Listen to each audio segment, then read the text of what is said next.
হযরত ওমর বলে, বেটা তুই কি আমাকে হাসরের ময়দানে আল্লাহর আদালতে ধরা খাওয়াইতে চাস? তুই কি আমাকে হাসরের ময়দানে আল্লাহর আদালতে বিচারের কাঠগড়ায় দাঁড় করাইতে চাস? বলে কেন? বলে হাসরের ময়দানে যেই দিন আমি উঠব, আল্লাহ তাআলা আমাকে ডাক দিয়া যদি বলে, ওমর, এ ওমর, আমি তোমাকে ক্ষমতা দিয়েছিলাম, রাজত্ব দিয়েছিলাম, বাদশাহী দিয়েছিলাম, তুমি ক্ষমতা রাজত্ব পাওয়ার পরে তুমি মানুষের প্রতি ইনসাফ করো নাই, তুমি তোমার গোলামের প্রতি, কর্মচারীর প্রতি ইনসাফ করো নাই। আমি ওমর সেই দিন হাসরের ময়দানে আল্লাহর আদালতে কোনো জবাব দিতে পারবো? ও যুবক, ভালো করে খেয়াল করো, মুসলমানদের শাসক ওমর কেমন ছিল। খালিদ ইবনুল ওয়ালিদ রাদিয়াল্লাহু তাআলা আনহু আমিরুল মুমিনিন, খলিফাতুল মুসলিমিন, হযরত ওমর রাদিয়াল্লাহু তাআলা আনহুর কাছে পত্র লিখলেন, আমিরুল মুমিনিন, আপনাকে জেরুজালেমে আসতে হবে। জেরুজালেমের খ্রিস্টানরা আপনার কাছে মসজিদুল আকসার চাবি বুঝিয়ে দিবে। এই খবর যখন মদিনায় গেলেন, হযরত ওমর বললেন, আমি এই মুহূর্তে জেরুজালেমে যাব। মুসলমান সাহাবীরা বললেন, সৈনিকরা বললেন, আমিরুল মুমিনিন, আপনি একা জেরুজালেমে যাবেন না, সাথে করে আপনি কিছু রিজার্ভ ফোর্স নিয়ে যান, কিছু সৈন্যবাহিনী নিয়ে যান, কারণ ইহুদিরা মরুভূমির মধ্যে চক্রান্ত করে আপনাকে হত্যা করতে পারে। হযরত ওমর ডাক দিয়া বলে, হে মদিনার মানুষ, শুনে রাখো, আমি ওমর আল্লাহর গোলাম, আর আল্লাহর গোলাম আল্লাহ ছাড়া কাউকে ভয় পায় না।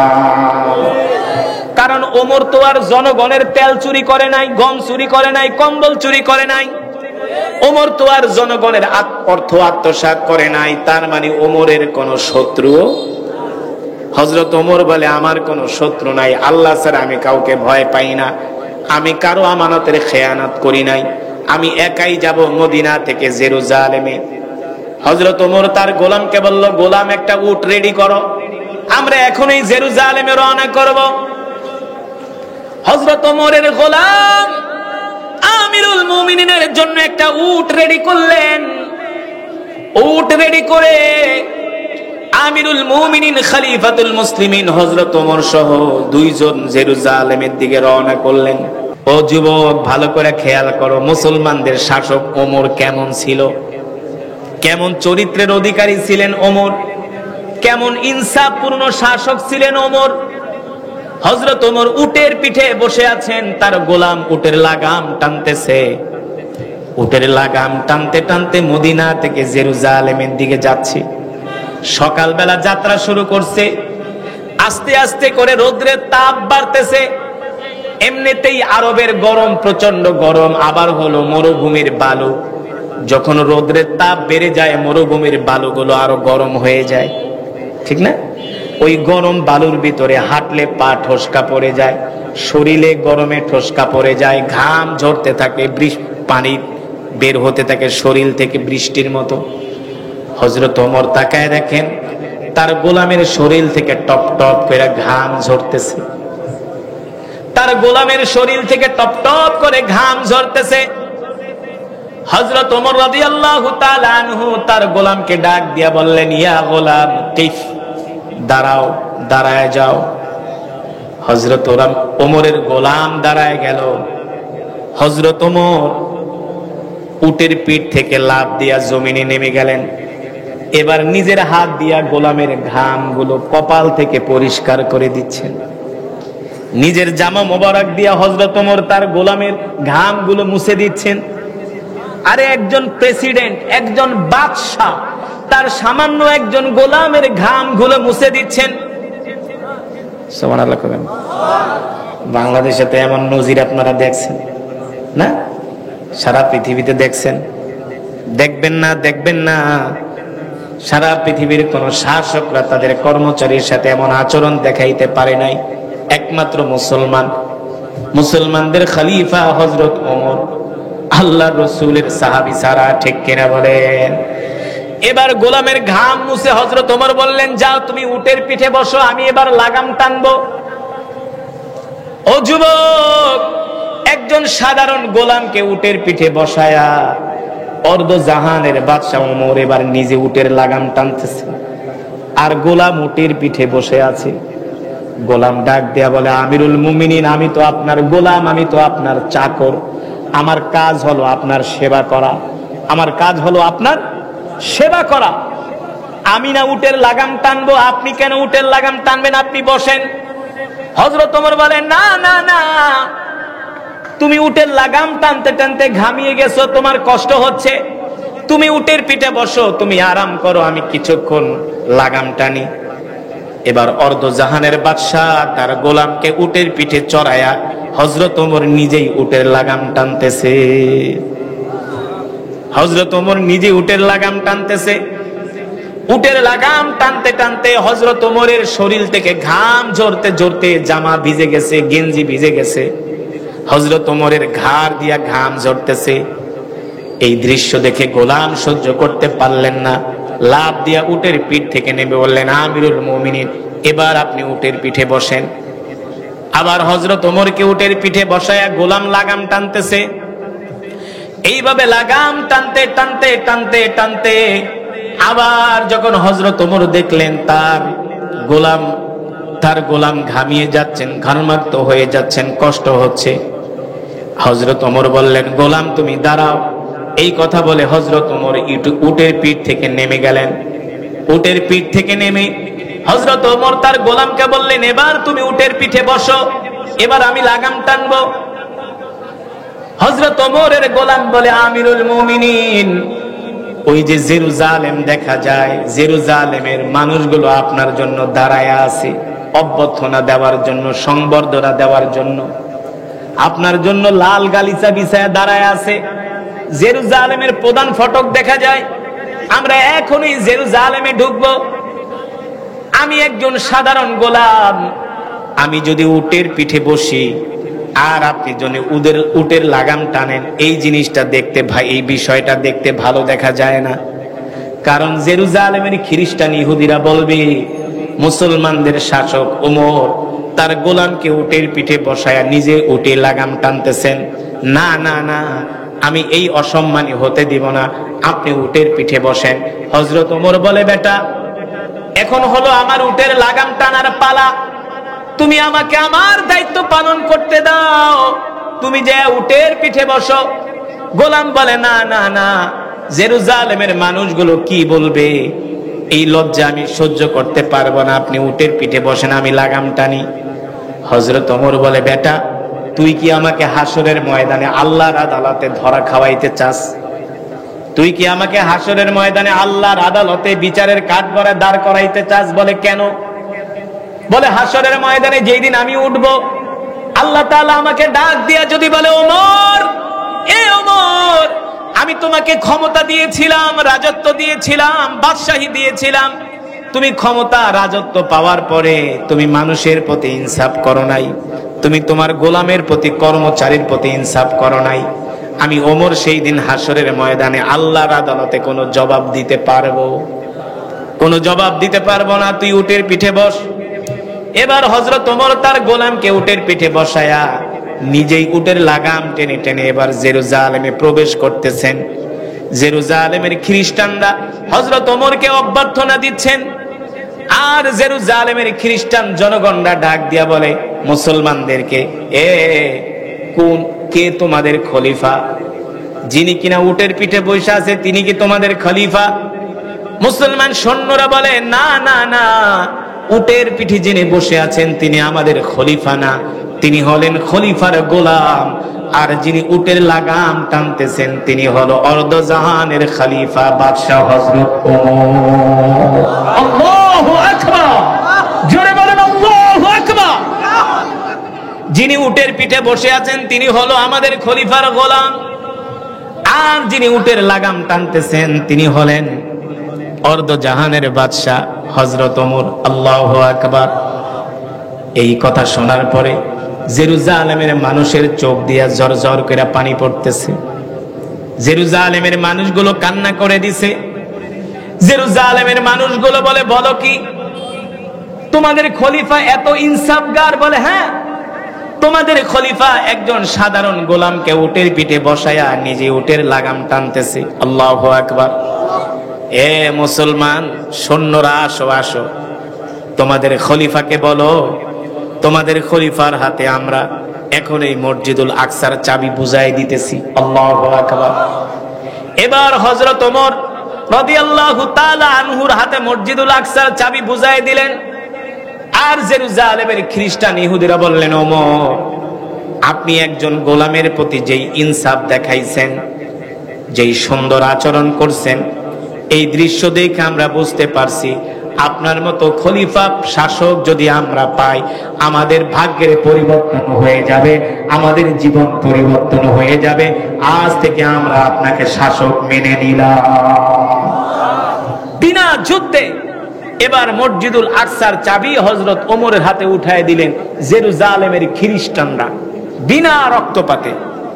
এবার যখন মসজিদুল আকসার চাবি বুঝায় দিলেন, হযরত ওমর রাদিয়াল্লাহু তাআলা আনহুর জন্য নৈশ ভোজের আয়োজন করলেন, খাবারের আয়োজন করলেন।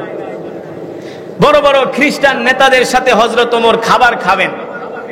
কিন্তু সমস্যা হলো, হযরত ওমর যেই জামাটা গায়ে দিয়ে গেছে মদিনা থেকে, ওই জামার মধ্যে 100টা তালি।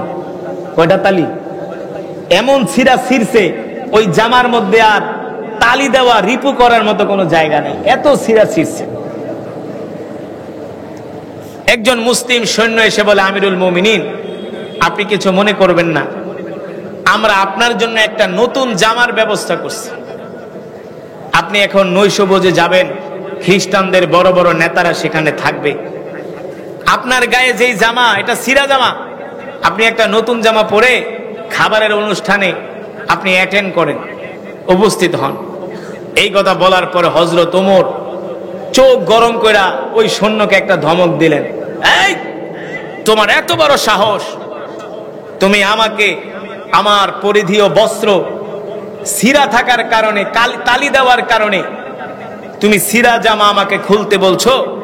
ওই ইহুদি খ্রিস্টানদের সাথে আমি খাবারে অংশগ্রহণ করব, ওদেরকে দেখানোর জন্য কি আমি নতুন জামা পরবো নাকি? আরে ছিঁড়া জামা তো আমার কলিজার টুকরা নবী পরেছেন, ঠিক কিনা বলেন? কোন ইহুদি খ্রিস্টানের জন্য আমি আমার পোশাক পরিবর্তন করতে পারবো না। আমি নবী মুহাম্মদের সৈনিক। হযরত ওমর ওই ছিঁড়া জামা পরেই খ্রিস্টান নেতাদের সাথে খাবারে অংশগ্রহণ করলেন।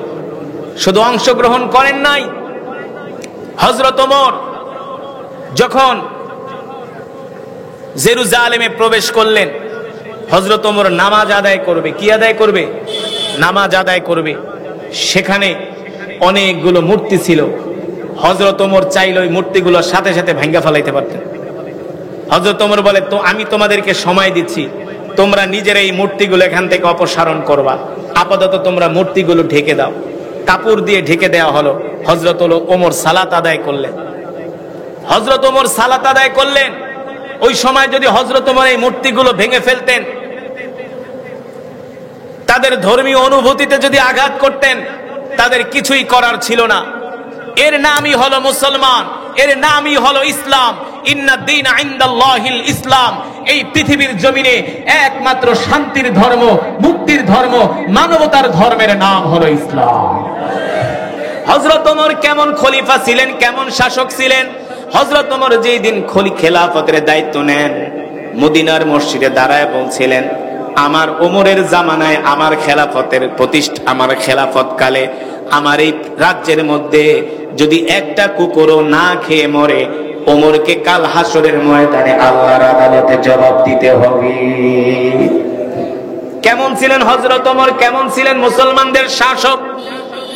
হযরত ওমর নিজের মাথায় আটার বস্তা নিয়ে জনগণের ঘরে, বিধবার ঘরে আটার বস্তা পাঠিয়ে দিয়েছেন, ঠিক কিনা বলেন? হযরত ওমর নিজের মাথায় বহন করে বিধবার ঘরে আটার বস্তা নিয়ে নিজের হাতে রুটি বানায়া এতিম শিশুদের মুখে খাবার তুলে দিয়েছেন। হযরত ওমর কোনোদিন তাহাজ্জুদের নামাজ কাজা করতেন না, কোনোদিন তাহাজ্জুদের নামাজ ছেড়ে দেয় নাই হযরত ওমর। আল্লাহু আকবার। যাকে বলা হয় মিজাজে ওহী। আল্লাহর নবী একদিন ঘর থেকে বের হলেন, রাত 2টা বাজে। আল্লাহর নবী আজকে পরীক্ষা করবে যে হযরত ওমর রাত্রবেলা নাক ডেকে ঘুমায় নাকি আল্লাহর ইবাদত করে। এটা পরীক্ষা করার জন্য আল্লাহর নবী ঘর থেকে বের হয়েছে। আল্লাহর নবী বলেন, আমি হযরত ওমরের বাড়ির দিকে যাচ্ছি, ওমরের বাড়ির দিকে যাচ্ছি। আমি ওমরকে পরীক্ষা করব আজকে যে ওমর ঘুমায় নাকি আল্লাহর ইবাদতে রাত্রবেলা কাটায় দেয়। আমি ওমরের ঘর পর্যন্ত পৌঁছাতে পারলাম না। দেখি ওমরের ঘরে যাওয়ার আগ থেকেই অনেক দূর থেকে রাত 2টা বাজে হযরত ওমরের কণ্ঠে কোরআনুল কারীমের তেলাওয়াতের আওয়াজ ভেসে আসছে। কেমন শাসক ছিলেন হযরত ওমর। আর আমরা যাদেরকে শাসক নির্বাচন করি ওরা সূরা ফাতিহাই পড়তে পারে না। কথা বলে না। ওযুর কয়টা ফরজ এটা ওরা ঠিক মতো বলতে পারে না। তো শান্তি কিভাবে আসবে? শান্তি কোত্থেকে আসবে? যদি আমরা মুসলমানরা অমর নেতা নির্বাচন করতে পারতাম, মুসলমানদের কপাল খুলে যেত, মুসলমানদের ভাগ্যের পরিবর্তন হতো। আল্লাহ তাআলা কোরআনুল কারীমের মধ্যে বলছেন, ওয়াদাল্লাহুল লাযীনা আমানু মিনকুম ওয়া আমিলুস সালিহাতি লা ইস্তাখলিফান্নাহুম ফিল আরদ কামা ইস্তাখলাফাল লাযীনা মিন ক্বাবলিহিম। আল্লাহ রাব্বুল আলামিন বলেন, আমি আল্লাহ তোমাদেরকে যেই কোরআন দিছি, এই কোরআন দিয়া যদি তোমরা রাষ্ট্র পরিচালনা করতা, সমাজ ব্যবস্থা করতা, আমি আল্লাহ মাটির নিচ থেকে তোমাদের জন্য বরকত বের করে দিতাম। হযরত ওমরেরা কোরআন দিয়া রাষ্ট্র পরিচালনা করেছিলেন। এই কারণে ইহুদি খ্রিস্টানরা মুসলমান শাসকদেরকে ভয় পেত। হযরত ওমরকে দেখলে ইবলিস শয়তান পর্যন্ত ভয় পেত। বর্তমানের মুসলমান শাসকদেরকে ইবলিস শয়তান দেখলে কয়, আমি আর কি বড় শয়তান, তুই তো আমার চেয়ে বড় শয়তান। ঠিক কিনা বলে? এবার আসেন যুবকরা, হযরত ওমর কিভাবে মসজিদুল আকসাকে মুক্ত করলো খ্রিস্টানদের হাত থেকে। আমিরুল মুমিনিন খলিফাতুল মুসলিমিন হযরত ওমর 10,000 সৈন্য প্রেরণ করলেন খালিদ বিন ওয়ালিদের নেতৃত্বে মসজিদুল আকসাকে মুক্ত করার জন্য। কয় হাজার সৈন্য? 10,000। হযরত ওমর 10,000 সৈন্য প্রেরণ করলেন জেরুজালেমে, যাও আমাদের প্রথম কিবলা মসজিদুল আকসাকে মুক্ত করে নিয়ে আসো খ্রিস্টানদের হাত থেকে। খালিদ ইবনুল ওয়ালিদ 10,000 সৈন্য নিয়ে জেরুজালেমে গেলেন। জেরুজালেমে গিয়ে তিনি পুরা জেরুজালেমটাকে অবরোধ করলেন, চতুর্দিক ঘিরে ফেললেন। কি করছে? 10,000 সৈন্য ঘিরে ফেলেছে। 10,000 অশ্বারোহী বাহিনী যখন জেরুজালেম ঘিরে ফেললেন, খালিদ ইবনুল ওয়ালিদ খ্রিস্টান নেতাদের কাছে পত্র লিখলেন, এই আমরা ওমরের বাহিনী, আমরা মুহাম্মদের বাহিনী মদিনা থেকে আসছি মসজিদুল আকসা মুক্ত করার জন্য। আমরা জেরুজালেমকে অবরোধ করেছি, চতুর্পাশ ঘিরে ফেলেছি। তোরা কি আমাদের হাতে মসজিদুল আকসা ফিরাইয়া দিবি নাকি মাইর খাবি? বুঝেন নাই? Direct action. মসজিদুল আকসা কি ফিরাইয়া দিবি নাকি আমাদের তরবারির আঘাত খাবি? কোনটা করবি বল? আমরা 10,000 সৈন্য প্রস্তুতি নিয়ে আসছি। একজন সৈন্য বেঁচে থাকা সত্ত্বেও আমরা মসজিদুল আকসা মুক্ত না করে জেরুজালেম থেকে যাব না। এই হুঙ্কার পেয়ে কাফেররা ভয় পেয়ে গেল। তারা গোয়েন্দা পাঠাইলো, যায় দেখো তো আসলে কি মুসলমানরা আমাদের শহর ঘিরে ফেলছে কিনা। ইহুদি গোয়েন্দারা এসে দেখে মুসলমান চতুর্দিক থেকে অস্ত্র নিয়ে তারা মহড়া দিতেছে। সেনাপতি খালিদ ইবনুল ওয়ালিদ রাদিয়াল্লাহু তাআলা আনহু কমান্ড দেওয়ার সাথে সাথেই তারা জেরুজালেমে আক্রমণ করবে। যখন গোয়েন্দারা রিপোর্ট দিল অবস্থা ভালো না, থমথমে অবস্থা, মুসলমান সেনাবাহিনী আমাদের পুরো শহরটাকে ঘিরে ফেলেছে। খালিদ ইবনুল ওয়ালিদ বলল, একদিন টাইম, একদিনের মধ্যে আমাদের কাছে তোমরা আত্মসমর্পণ করবা, নইলে আমাদের সাথে লড়াই করার জন্য তোমরা প্রস্তুতি নাও। খ্রিস্টানরা, ইহুদিরা মনে মনে ভাবলো, তারা পরামর্শ করলো, বৈঠকে বসলো যে মুহাম্মদের বাহিনীর সাথে ওমরের বাহিনীর সাথে আমরা মোকাবেলা করে কোনোদিন পারবো না, কারণ মুহাম্মদের বাহিনী আল্লাহ ছাড়া তারা কারো সামনে মাথা নত করে না। খ্রিস্টান নেতারা খালিদ ইবনুল ওয়ালিদকে বলল, ঠিক আছে, আমরা আমাদের প্রথম কিবলা মসজিদুল আকসা তোমাদের কাছে আমরা ফিরাই দিব, তোমাদের মসজিদ আমরা তোমাদের কাছে ফিরাই দিব, তবে তোমার কাছে না, তোমাদের কাছে না, তোমাদের যিনি আমিরুল মুমিনিন আছে ওমরকে আসতে বলো, ওমরের হাতে আমরা মসজিদুল আকসার চাবি বুঝায়া দিব। সুবহানাল্লাহ বলেন। আমরা তোমাদের কাছে কোনো তোমাদের সাথে কোনো লড়াই করব না, যুদ্ধ করব না। আমরা বিনা রক্তপাতে বিনা যুদ্ধে তোমাদেরকে আমরা তোমাদের মসজিদ ফিরায় দিব। তবে তোমাদের আমিরুল মুমিনিনকে জেরুজালেমে আসতে বলো, তার কাছে আমরা মসজিদুল আকসার চাবি হস্তান্তর করব। খালিদ ইবনুল ওয়ালিদ রাদিয়াল্লাহু তাআলা আনহু আমিরুল মুমিনিন খলিফাতুল মুসলিমিন হযরত ওমর রাদিয়াল্লাহু তাআলা আনহুর কাছে পত্র লিখলেন, আমিরুল মুমিনিন আপনাকে জেরুজালেমে আসতে হবে। জেরুজালেমের খ্রিস্টানরা আপনার কাছে মসজিদুল আকসার চাবি বুঝিয়ে দিবে। এই খবর যখন মদিনায় গেলেন, হযরত ওমর বললেন আমি এই মুহূর্তে জেরুজালেমে যাব। মুসলমান সাহাবীরা বললেন, সৈনিকরা বললেন, আমিরুল মুমিনিন আপনি একা জেরুজালেমে যাবেন না, সাথে করে আপনি কিছু রিজার্ভ ফোর্স নিয়ে যান, কিছু সৈন্যবাহিনী নিয়ে যান, কারণ ইহুদিরা মরুভূমির মধ্যে চক্রান্ত করে আপনাকে হত্যা করতে পারে। হযরত ওমর ডাক দিয়া বলে, হে মদিনার মানুষ শুনে রাখো, আমি ওমর আল্লাহর গোলাম, আর আল্লাহর গোলাম আল্লাহ ছাড়া কাউকে ভয় পায় না। কারণ ওমর তো আর জনগণের তেল চুরি করে নাই, গম চুরি করে নাই, কম্বল চুরি করে নাই। ওমর তো আর জনগণের অর্থ আত্মসাৎ করে নাই। তার মানে ওমরের কোনো শত্রু। হযরত ওমর বলে, আমার কোনো শত্রু নাই, আল্লাহ ছাড়া আমি কাউকে ভয় পাই না, আমি কারো আমানতের খেয়ানত করি নাই, আমি একাই যাব মদিনা থেকে জেরুজালেমে। হযরত ওমর তার গোলামকে বলল, গোলাম একটা উট রেডি করো, আমরা এখনই জেরুজালেমে রওনা করব। হযরত ওমরের গোলাম আমিরুল মুমিনিনের জন্য একটা উট রেডি করলেন। উট রেডি করে আমিরুল মুমিনিন খলিফাতুল মুসলিমিন হযরত ওমর সহ দুইজন জেরুজালেমের দিকে রওনা করলেন। ও যুবক, ভালো করে খেয়াল করো, মুসলমানদের শাসক ওমর কেমন ছিল, কেমন চরিত্রের অধিকারী ছিলেন ওমর, কেমন ইনসাফপূর্ণ শাসক ছিলেন ওমর। হযরত ওমর উটের পিঠে বসে আছেন, তার গোলাম উটের লাগাম টানতেছে। উটের লাগাম টানতে টানতে মদিনা থেকে জেরুজালেমের দিকে যাচ্ছে। সকালবেলা যাত্রা শুরু করছে, আস্তে আস্তে করে রোদ্রের তাপ বাড়তেছে। এমনিতেই আরবের গরম, প্রচন্ড গরম, আবার হলো মরুভূমির বালু। যখন রোদ্রের তাপ বেড়ে যায়, মরুভূমির বালুগুলো আরো গরম হয়ে যায়, ঠিক না? ওই গরম বালুর ভিতরে হাঁটলে পা ঠোসকা পড়ে যায়, শরীরে গরমে ঠোসকা পড়ে যায়, ঘাম ঝরতে থাকে, পানি বের হতে থাকে শরীর থেকে বৃষ্টির মতো। হযরত ওমর তাকায় দেখেন, তার গোলামের শরীর থেকে টপ টপ করে ঘাম ঝরতেছে, তার গোলামের শরীর থেকে টপ টপ করে ঘাম ঝরতেছে। হযরত ওমর রাদিয়াল্লাহু তাআলা আনহু তার গোলামকে ডাক দিয়া বললেন, ইয়া গোলাম কিফ, দাঁড়াও, দাঁড়ায় যাও। হযরত ওমরের গোলাম দাঁড়ায় গেল। হযরত ওমর উটের পিঠ থেকে লাফ দিয়া জমিনে নেমে গেলেন। এবার নিজের হাত দিয়া গোলামের ঘামগুলো কপাল থেকে পরিষ্কার করে দিচ্ছেন।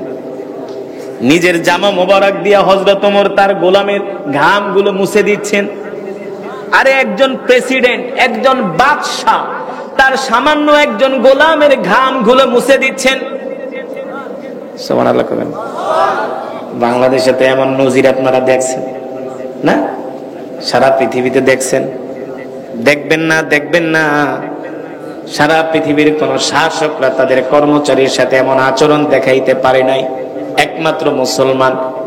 মুসলমানদের খলিফা হযরত ওমর, আল্লাহ রাসূলের সাহাবী ছাড়া, ঠিক কিনা বলেন? এবার গোলামের ঘাম মুছে হযরত ওমর বললেন, যাও তুমি উটের পিঠে বসো, আমি এবার লাগাম টানবো। ও যুবক, একজন সাধারণ গোলামকে উটের পিঠে বসায়া অর্ধ জাহানের বাদশা ওমর এবার নিজে উটের লাগাম টানতেছে, আর গোলাম উটের পিঠে বসে আছে।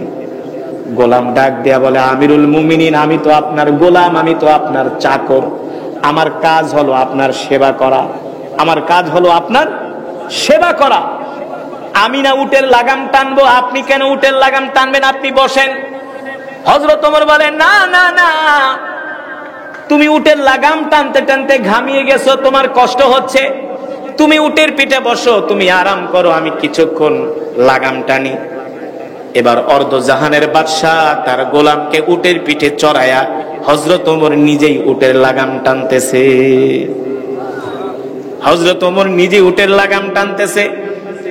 উটের লাগাম টানতে টানতে হযরত ওমরের শরীর থেকে ঘাম ঝরতে ঝরতে জামা ভিজে গেছে, গেঞ্জি ভিজে গেছে। হযরত ওমরের ঘাড় দিয়া ঘাম ঝরতেছে। এই দৃশ্য দেখে গোলাম সহ্য করতে পারলেন না, লাফ দিয়া উটের পিঠ থেকে নেমে বললেন, আমিরুল মুমিনিন, এবার আপনি উটের পিঠে বসেন। আবার হযরত ওমরকে উটের পিঠে বসায়া গোলাম লাগাম টানতেছে। এইভাবে লাগাম টানতে টানতে টানতে টানতে আবার যখন হযরত ওমর দেখলেন তার গোলাম ঘামিয়ে যাচ্ছেন, ঘর্মাক্ত হয়ে যাচ্ছেন, কষ্ট হচ্ছে, হযরত ওমর বললেন, গোলাম তুমি দাঁড়াও। এই কথা বলে হযরত ওমর উটের পিঠ থেকে নেমে গেলেন। উটের পিঠ থেকে নেমে হযরত ওমর তার গোলামকে বললেন, এবার তুমি উটের পিঠে বসো, এবার আমি লাগাম টানবো। হযরত ওমরের গোলাম বলে, আমিরুল মুমিনিন, ওই যে জেরুজালেম দেখা যায়, জেরুজালেমের মানুষগুলো আপনার জন্য দাঁড়ায় আছে, অভ্যর্থনা দেওয়ার জন্য, সংবর্ধনা দেওয়ার জন্য, আপনার জন্য লাল গালিচা বিছায়া দাঁড়ায় আছে। জেরুজালেমের প্রধান ফটক দেখা যায়। আমরা এখনই জেরুজালেমে ঢুকবো। আমি একজন সাধারণ গোলাম, আমি যদি উটের পিঠে বসি আর আপনি যদি উটের লাগাম টানেন, এই জিনিসটা দেখতে এই বিষয়টা দেখতে ভালো দেখা যায় না। কারণ জেরুজালেমের খ্রিস্টান ইহুদিরা বলবে, মুসলমানদের শাসক ওমর তার গোলামকে উটের পিঠে বসায়া নিজে উটে লাগাম টানতেছেন। না না না, আমি এই অসম্মানী হতে দিব না, আপনি উটের পিঠে বসেন। হযরত ওমর বলে, বেটা, এখন হলো আমার উটের লাগাম টানার পালা, তুমি আমাকে আমার দায়িত্ব পালন করতে দাও, তুমি যে উটের পিঠে বসো। গোলাম বলে, না না না, জেরুজালেমের মানুষগুলো কি বলবে, এই লজ্জা আমি সহ্য করতে পারবো না, আপনি উটের পিঠে বসেন, আমি লাগাম টানি। হযরত ওমর বলে, বেটা, তুই কি আমাকে হাসরের ময়দানে আল্লাহর আদালতে ধরা খাওয়াইতে চাস? তুই কি আমাকে হাসরের ময়দানে আল্লাহর আদালতে বিচারের কাঠগড়ায় দাঁড় করাইতে চাস? বলে, কেন? বলে, হাসরের ময়দানে যেই দিন আমি উঠব, আল্লাহ তাআলা আমাকে ডাক দিয়া যদি বলে, ওমর, এ ওমর, আমি তোমাকে ক্ষমতা দিয়েছিলাম, রাজত্ব দিয়েছিলাম, বাদশাহী দিয়েছিলাম, তুমি ক্ষমতা রাজত্ব পাওয়ার পরে তুমি মানুষের প্রতি ইনসাফ করো নাই, তুমি তোমার গোলামের প্রতি, কর্মচারীর প্রতি ইনসাফ করো নাই। আমি ওমর সেই দিন হাসরের ময়দানে আল্লাহর আদালতে কোনো জবাব দিতে পারবো? কোনো জবাব দিতে পারবো না, তুই উটের পিঠে বস। এবার হযরত ওমর তার গোলামকে উটের পিঠে বসায়া নিজেই উটের লাগাম টেনে টেনে এবার জেরুজালেমে প্রবেশ করতেছেন। জেরুজালেমের খ্রিস্টানরা হযরত ওমরকে অভ্যর্থনা দিচ্ছেন, আর জেরুজালেমের খ্রিস্টান জনগণরা ডাক দিয়া বলে মুসলমানদেরকে, কে তোমাদের খলিফা? যিনি কিনা উটের পিঠে বসে আছে তিনি কি তোমাদের খলিফা? মুসলমান সৈন্যরা বলে, না না না, উটের পিঠে যিনি বসে আছেন তিনি আমাদের খলিফা না, তিনি হলেন খলিফার গোলাম, আর যিনি উটের লাগাম টানতেছেন তিনি হলো অর্ধজাহানের খলিফা বাদশাহ হযরত ওমর। আল্লাহু আকবার, জোরে বলেন আল্লাহু আকবার। যিনি উটের পিঠে বসে আছেন তিনি হলো আমাদের খলিফার গোলাম, আর যিনি উটের লাগাম টানতেছেন তিনি হলেন অর্ধজাহানের বাদশাহ হযরত ওমর। আল্লাহু আকবার। এই কথা শোনার পরে জেরুজালেমের মানুষের চোখ দিয়া ঝরঝর করে পানি পড়তেছে। জেরুজালেমের মানুষগুলো কান্না করে দিছে। জেরুজালেমের মানুষগুলো বলে, বলো কি তোমাদের খলিফা এত ইনসাফগার? বলে, হ্যাঁ, তোমাদের খলিফা একজন সাধারণ গোলামকে উটের পিঠে বসায়া নিজে উটের লাগাম টানতেছে। আল্লাহু আকবার। এ মুসলমান সৈন্যরা, আসো আসো, তোমাদের খলিফাকে বলো, তোমাদের খলিফার হাতে আমরা এখন এই মসজিদুল আকসার চাবি বুঝাই দিতেছি। আল্লাহু আকবার। এবার হযরত ওমর রাদিয়াল্লাহু তাআলা আনহুর হাতে মসজিদুল আকসার চাবি বুঝাই দিলেন। আর জেরুজালেমের খ্রিস্টান ইহুদিরা বললেন, ওমর, আপনি একজন গোলামের প্রতি যেই ইনসাফ দেখাইছেন, যেই সুন্দর আচরণ করছেন, এই দৃশ্য দেখে আমরা বুঝতে পারছি আপনার মতো খলিফা শাসক যদি আমরা পাই, আমাদের ভাগ্যের পরিবর্তন হয়ে যাবে, আমাদের জীবন পরিবর্তন হয়ে যাবে। আজ থেকে আমরা আপনাকে শাসক মেনে নিলাম। বিনা যুদ্ধে এবার মসজিদুল আকসার চাবি হযরত ওমরের হাতে উঠায় দিলেন জেরুজালেমের খ্রিস্টানরা, বিনা রক্তপাতে। এবার যখন মসজিদুল আকসার চাবি বুঝায় দিলেন, হযরত ওমর রাদিয়াল্লাহু তাআলা আনহুর জন্য নৈশ ভোজের আয়োজন করলেন, খাবারের আয়োজন করলেন। বড় বড় খ্রিস্টান নেতাদের সাথে হযরত ওমর খাবার খাবেন। কিন্তু সমস্যা হলো, হযরত ওমর যেই জামাটা গায়ে দিয়ে গেছে মদিনা থেকে, ওই জামার মধ্যে 100টা তালি। কয়টা তালি? এমন ছিঁড়া ছিঁড়ছে, ওই জামার মধ্যে আর তালি দেওয়া রিপু করার মতো কোনো জায়গা নেই, এত ছিঁড়া ছিঁড়ছে। একজন মুসলিম সৈন্য এসে বলে, আমিরুল মুমিনিন, আপনি কিছু মনে করবেন না, আমরা আপনার জন্য একটা নতুন জামার ব্যবস্থা করছি। আপনি এখন নৈশভোজে যাবেন, খ্রিস্টানদের বড় বড় নেতারা সেখানে থাকবে। আপনার গায়ে যেই জামা, এটা ছিঁড়া জামা, আপনি একটা নতুন জামা পরে খাবারের অনুষ্ঠানে আপনি অ্যাটেন্ড করেন, উপস্থিত হন। এই কথা বলার পরে হযরত ওমর চোখ গরম কইরা ওই সৈন্যকে একটা ধমক দিলেন, এই তোমার এত বড় সাহস, তুমি আমাকে আমার পরিধেয় বস্ত্র ছিঁড়া থাকার কারণে, তালি দেওয়ার কারণে তুমি ছিঁড়া জামা আমাকে খুলতে বলছো? ওই ইহুদি খ্রিস্টানদের সাথে আমি খাবারে অংশগ্রহণ করব, ওদেরকে দেখানোর জন্য কি আমি নতুন জামা পরবো নাকি? আরে ছিঁড়া জামা তো আমার কলিজার টুকরা নবী পরেছেন, ঠিক কিনা বলেন? কোন ইহুদি খ্রিস্টানের জন্য আমি আমার পোশাক পরিবর্তন করতে পারবো না। আমি নবী মুহাম্মদের সৈনিক। হযরত ওমর ওই ছিঁড়া জামা পরেই খ্রিস্টান নেতাদের সাথে খাবারে অংশগ্রহণ করলেন। শুধু অংশগ্রহণ করেন নাই, হযরত ওমর যখন জেরুজালেমে প্রবেশ করলেন, হযরত ওমর নামাজ আদায় করবে। কি আদায় করবে? নামাজ আদায় করবে। সেখানে অনেকগুলো মূর্তি ছিল।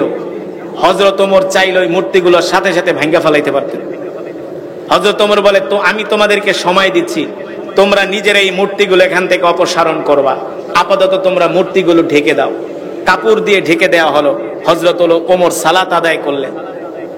হযরত ওমর সালাত আদায় করলেন। ওই সময় যদি হযরত ওমর এই মূর্তিগুলো ভেঙে ফেলতেন, তাদের ধর্মীয় অনুভূতিতে যদি আঘাত করতেন, তাদের কিছুই করার ছিল না। এর নামই হলো মুসলমান, এর নামই হলো ইসলাম। ইন্নাদ-দীনা ইনদাল্লাহিল ইসলাম। এই পৃথিবীর জমিনে একমাত্র শান্তির ধর্ম, মুক্তির ধর্ম, মানবতার ধর্মের নাম হলো ইসলাম। এই বাংলাদেশে আমরা হিন্দু, মুসলমান, বৌদ্ধ, খ্রিস্টান শত শত বছর ধরে আমরা একসাথে বসবাস করি। কেউ বলতে পারবে না আমরা কোনোদিন হিন্দুদের কোনো মন্দিরে একটা ঢিল ছুঁড়েছি। যদি কেউ ঢিল ছুঁড়ে থাকে, সেটা হলো রাজনৈতিক কারণে, ঠিক না বলে? রাজনৈতিক কারণে এই দেশের কোন মুসলমান কোন হিন্দুদের মন্দিরে ঢিল ছড়ে না, কোন খ্রিস্টানের গির্জায় ঢিল ছড়ে না, কোন বৌদ্ধের প্যাগোডায় ঢিল ছড়ে না। আমরা হিন্দু মুসলমান, এই দেশে 95% মুসলমান, আর অন্য ধর্মাবলম্বী সব মিলে হবে 4%। অথচ বাংলাদেশে আমরা অন্য ধর্মাবলম্বীদের সাথে আমরা মিলেমিশে বসবাস করতেছি। আর ভারতে মুসলমানের সংখ্যা হলো প্রায় 25%। কত পার্সেন্ট? 25%। আর বাংলাদেশে অন্য ধর্মাবলম্বীদের সংখ্যা হলো মাত্র 4%। বাংলাদেশের চেয়ে ভারতে মুসলমানের সংখ্যা বেশি। অথচ ভারতের 25% মুসলমানকে ভারতের হিন্দুরা সহ্য করতে পারে না। তাদের মসজিদগুলো ভেঙে দেওয়া হচ্ছে, মাদ্রাসাগুলো ভেঙে দেওয়া হচ্ছে। তারা ওয়াকফ আইন করে মুসলমানদের সম্পত্তিগুলো দখল করার চক্রান্ত করতেছে। কারণ হলো এটাই প্রমাণ হয়েছে, এই পৃথিবীর জমিনে একমাত্র শান্তির ধর্ম থাকলে ইসলামই আছে। ইসলাম ছাড়া অন্য কোন ধর্মের মধ্যে শান্তি নাই, ইসলাম ছাড়া অন্য কোন ধর্মের মধ্যে মুক্তি নাই, ঠিক কিনা বলেন? আল-ইয়াওমা আকমালতু লাকুম দীনাকুম ওয়া আতমামতু আলাইকুম নি'মাতি ওয়া রাদিতু লাকুমুল ইসলাম দীনা। একমাত্র কমপ্লিট জীবন ব্যবস্থার নাম হলো ইসলাম। এই পৃথিবীর জমিনে শান্তি প্রতিষ্ঠা করার ধর্মের নাম হলো ইসলাম। এই কারণে যুবক, আসো, আমরা সুযোগ পেয়েছি, আল্লাহ আমাদেরকে সুযোগ করে দিয়েছেন। এই সুযোগে আমরা বাংলার জমিনে আল্লাহর কোরআনের রাজ কায়েম করব, ঠিক কিনা বলে? রাজি আছেন? যদি মুখে মুখে বলেন রাজি আছেন, অন্তরে যদি বলেন না, তাহলে কিন্তু মুনাফিক হয়ে যাবেন। আমাদের প্রথম কিবলার নাম হলো মসজিদুল আকসা। বাংলাদেশের ম্যাক্সিমাম যুবক জানে না আমাদের প্রথম কিবলা কোনটা, আমাদের প্রথম মসজিদ কোনটা। আমাদের নবী, বিশ্ব নবী কোন মসজিদের দিকে কিবলা করে নামাজ পড়েছেন? বাংলাদেশের অনেক কলেজ, ইউনিভার্সিটি, স্কুলের ছাত্ররা, যুবকরা পর্যন্ত জানে না, ঠিক কিনা বলে? অথচ মুসলমানের প্রথম কিবলা হলো মসজিদুল আকসা। এই মসজিদুল আকসার দিকে কিবলা করে আমার নবী 17 মাস নামাজ পড়েছেন। কত মাস? আরো জোরে বলেন, কত মাস? قد نرى تقلب وجهك في السماء فلنولينك قبلة ترضاها فول وجهك شطر المسجد الحرام وحيثما كنتم فولوا وجوهكم شطرا। আল্লাহর নবী নামাজে দাঁড়িয়েছেন মসজিদুল আকসার দিকে কিবলা করে। আল্লাহর নবীর দিলের তামান্না হলো আল্লাহ তাআলা কখন নবীকে কিবলা পরিবর্তন করতে বলবে, কখন আল্লাহর নবীকে আল্লাহ তাআলা হারামের দিকে কিবলা করে নামাজ পড়তে বলবে। আল্লাহ নবী 2 রাকাত নামাজ আদায় করলেন মসজিদুল আকসার দিকে কিবলা করে। 2 রাকাত নামাজ আদায় করার পরে জিবরাইল এসে বললেন, ওগো আল্লাহর নবী, আল্লাহ তাআলা আপনার মনের আশা পূর্ণ করেছেন, আপনার মনের তামান্না পূর্ণ করেছেন। 2 রাকাত সালাত আপনি মসজিদুল আকসার দিকে কিবলা করে নামাজ পড়েছেন। আল্লাহ আপনাকে নির্দেশ দিয়েছেন আপনি বাকি 2 রাকাত নামাজ হারামের দিকে কিবলা করে নামাজ শেষ করে দেন। আল্লাহু আকবার। আল্লাহর নবী নামাজের ইমামতি করছেন, পিছনে শত শত সাহাবায়ে কেরাম আল্লাহর নবীর পিছনে নামাজ পড়তেছে। যুবক, ভালো করে কথাগুলো খেয়াল করো। আজকে তো আমরা আলেম ওলামাদেরকে মানি না, আজকে আমরা ধার্মিক মুসলমানদেরকে মানি না, আজকে আমরা পীর বুজুর্গদেরকে মানি না। অথচ আল্লাহ রাসূল বলেছেন, ইন্নাল উলামা ওয়ারাসাতুল আম্বিয়া, উলামায়ে কেরাম হলো নবীর ওয়ারিস, ঠিক কিনা বলে? আল্লাহর নবী বলেছেন, ও উম্মত, আমার ইন্তেকালের পরে তোমরা আলেমদেরকে অনুসরণ করবা, জাহেলদেরকে না। কথা বলেন, আলেমদেরকে অনুসরণ করবা। কাদেরকে? এই সমাজের নেতৃত্ব দিবে আলেমরা, কারণ আলেমরাই হলো নবীর ওয়ারিস। আলেমরা যদি ক্ষমতার মসনদে বসে, তারা গম চুরি করবে না, তেল চুরি করবে না, তারা আলকাতরা চুরি করে খাবে না, ঠিক কিনা বলে? ঠিক কিনা বলে? এই যে আপনাদের সাতক্ষীরা থেকে যে রাস্তাটা আসছে এত ভাঙ্গা না, অথচ এই রাস্তার জন্য যেই টাকা টেন্ডার হয়েছে, যে দেখেন ওই টেন্ডারের 2 ভাগ টাকা আগেই খেয়ে ফেলেছে। এমনকি আলকাতরা পর্যন্ত বেচা খাইছে। এই বাঙালি আলকাতরা পর্যন্ত খায়, মাটি পর্যন্ত বেচে খায়, ঠিক কিনা বলে? এই দেশের স্বাধীনতার 50 বছর হয়ে গেছে, এই দেশের মানুষ আজও পর্যন্ত স্বাধীনতার স্বাদ পায় নাই। কেন স্বাধীনতার স্বাদ পায় নাই? এর কারণ হলো আমাদেরকে যারা এতদিন নেতৃত্ব দিয়েছে সবাই হলো চোর, দালাল, আর হলো তেল চুরি করে, গম চুরি করে, জনগণের কম্বল চুরি করে, ঠিক কিনা বলে? ঠিক কিনা বলে? কথা সঠিক নাকি ব্যাঠিক? আল্লাহর কসম করে বলি, একবার শুধু কোরআনের আইন পাশ করেন সংসদ থেকে, তেল চুরি বন্ধ হয়ে যাবে, গম চুরি বন্ধ হয়ে যাবে, আলকাতরা বিক্রি করা বন্ধ হয়ে যাবে। সাহাবায়ে কেরাম তো এমনই ছিলেন। তারা আল্লাহর নবীকে কেমন করে ভালোবাসতেন, আল্লাহর নবীকে কেমন করে মহব্বত করতেন, আমি আপনাদেরকে উদাহরণ দেওয়ার জন্য এই কথাগুলো বললাম। আল্লাহ নবী 2 রাকাত নামাজ পড়লেন মসজিদুল আকসার দিকে কিবলা করে। 2 রাকাত নামাজ শেষ করলেন, বাকি 2 রাকাত নামাজ শেষ করলেন মসজিদুল হারামের দিকে, কাবার দিকে কিবলা করে। আল্লাহ নবী নামাজের ভিতরে তার কিবলা পরিবর্তন করেছে, সাথে সাথে সাহাবীরাও তাদের কিবলা ঘুরায় দিছে। সুবহানাল্লাহ বলবেন না? কথার মিনিংটা আপনারা বোঝেন নাই। এই মসজিদের ইমামের পিছনে যদি আপনারা নামাজ পড়েন, সে 2 রাকাত যদি পড়ে, ফর এক্সাম্পল মনে করেন পূর্ব দিকে ফিরা, নামাজের ভিতরে সে কিবলা ঘোরায় দিছে, উদাহরণ দিলাম। আমরা যে ঠেডা মুসলমান, কোন হুজুরে কেবলা ঘুরাইলো, কাজ জোর করে তারে ঘুরাই দিতাম যে হুজুর আপনি ভুল করছেন। কিন্তু সাহাবীরা কেমন ছিলেন মুসলমান, সাহাবায়ে কেরাম কেমন ছিলেন? আল্লাহর নবী 2 রাকাত নামাজ পড়লেন মসজিদুল আকসার দিকে কেবলা করে, 2 রাকাত নামাজ শেষ করলেন হারামের দিকে কেবলা করে। নামাজ শেষ হয়ে গেল, আল্লাহর নবী সাহাবীদেরকে ডাক দিয়া বললেন, ও সাহাবীরা, আমি যখন নামাজ শুরু করলাম মসজিদুল আকসার দিকে কেবলা কইরা 2 রাকাত নামাজ পড়লাম, নামাজ পড়ার পরে আমার কাছে জিবরাইল আসছে। জিবরাইল এসে বলে, ওগো নবী, আপনি 2 রাকাত নামাজ পড়ছেন মসজিদুল আকসার দিকে কেবলা করে, আর বাকি 2 রাকাত নামাজ আপনি হারাম কাবার দিকে কেবলা করে নামাজ শেষ করে দেন। আল্লাহু আকবার। এই সাহাবীরা আমার কাছে আল্লাহ তাআলা ওহী পাঠাইছে, এই কারণে আমি আমার কেবলা ঘোরায় দিছি, তোমরা কেন তোমাদের কেবলা ঘোরায় দিলা? সাহাবায়ে কেরাম বলে, গো আল্লাহর নবী, আমরা আপনাকে আমাদের জীবনের চেয়েও ভালোবাসি, আমাদের কাছে ওহী আসার দরকার নাই, কোনো কিছু জানার দরকার নাই। কলিজার টুকরা বিশ্ব নবী কেবলা ঘুরাইছে, আমরাও তার মহব্বতে কেবলা ঘোরায়া দিছি। কেমন করে সাহাবীরা আল্লাহর নবীকে ভালোবাসতেন? কাল হাসরের ময়দানে আল্লাহ রাসূল যখন হাসরের মাঠে উঠবেন, আল্লাহ রাসূলের শরীরের মধ্যে অসংখ্য তীরের দাগ, তরবারির দাগ। তায়েফের কাফেরেরা পাথর মেরে আল্লাহ রাসূলকে রক্তাক্ত করেছিলেন, আল্লাহ নবীর শরীরের ভিতরে কালো কালো দাগ হয়ে গেছে।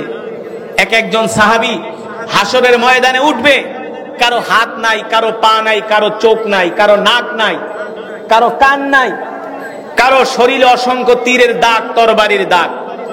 তখন আমরা হাসরের ময়দানে যেয়ে বলবো, গো আল্লাহ রাসূল, আপনি আমাদের জন্য আল্লাহ তাআলার কাছে সুপারিশ করেন, আমরা আপনার উম্মত, আমরা আপনার সাথে জান্নাতে যেতে চাই। আল্লাহ তাআলার পয়গম্বর বলবেন, এই তোরা আজকে আমার উম্মত দাবি করস, আমার সাহাবীদের দিকে তাকায় দেখ। আমার একজন সাহাবী আল্লাহর জমিনে আল্লাহর দ্বীন প্রতিষ্ঠা করার জন্য, কোরআন প্রতিষ্ঠা করার জন্য একজন সাহাবীর কাফেররা হাত কেটেছে, পা কেটেছে, চোখ কেটেছে, নাক কেটেছে, কান কেটেছে, তাদের শরীরে অসংখ্য তীরের দাগ, তরবারির দাগ। তারপরেও তারা আল্লাহর জমিনে দ্বীন কায়েমের জন্য শহীদ হয়েছে, তারা ময়দান থেকে পলায়ন করে নাই। তোরা যে আমার উম্মত দাবি করস, তোদের শরীরে একটা ফুলের টোকাও না। এই কারণে যুবক, আসো কালেমার ছায়া তলে, ইসলামের পতাকা তলে আমরা শামিল হই, আমরা একতাবদ্ধ হই, আমরা এক মুসলমান আর এক মুসলমানকে দ্বীনের দিকে আহ্বান করি, আমরা এক মুসলমান আর এক মুসলমানকে সালাতের দিকে আহ্বান করি।